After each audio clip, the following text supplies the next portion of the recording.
Περπατάμε στη Γερανίου, έναν από τους πιο επικίνδυνους δρόμους της Αθήνας. Προ δεκαετίας ήταν σκληρή ναρκοπιάτσα, τώρα έχει φτιάξει κάπως. Έχει πολλά μαγαζιά λεδαπών. Ενώ όσοι λέει σερβίρουν μέχρι και street food. Για να δεν θα είμαστε τυχεροί σήμερα να δούμε τίποτα. Όχι, δεν είμαστε στο Ισλαμαμπάντ, αλλά μόλις 100 μέτρα από την πλατεία Ομονίας. Στη Γερανίου και στους γύρω δρόμους που ο Δήμος Αθηναίων διαχρονικά κρύβει το πρόβλημα κάτω από το χαλί, σφυρίζοντας αδιάφορα. Ο ρεπόρτερ του Alert Ιάσονας Τσέτσος μπαίνει στο στόμα του λύκου και καταγράφει σοκαριστικές εικόνες. Πώς θα είναι επικίνδυνο.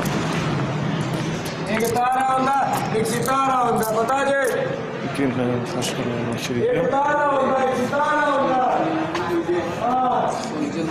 Εδώ όλα υπάρχουν.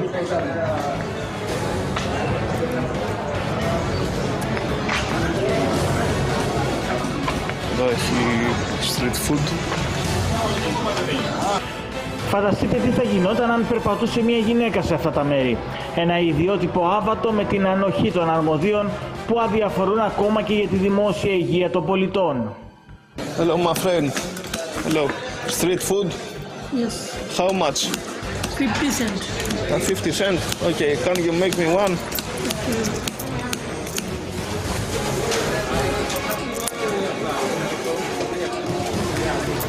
Take 70. What is inside? Huh? This food, Bangladesh, India. Bangladesh. It's spicy, spicy. Yes, this sweet. How it's called? The name? This name, Pan. Pan. Pan, yes. Nice.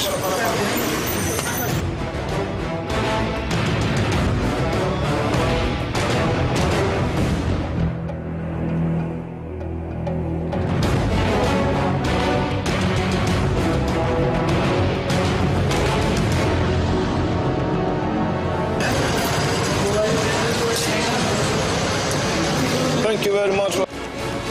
Σε αυτή τη γωνία της πρωτεύουσας το φαγητό σπήρεται βιαστικά, με γυμνά χέρια και χωρίς ίχνος προστασίας, χωρίς γάντια, χωρίς φραγίδα ελέγχου και καμία διαβεβαίωση πως ό,τι δίνεται για κατανάλωση είναι ασφαλές.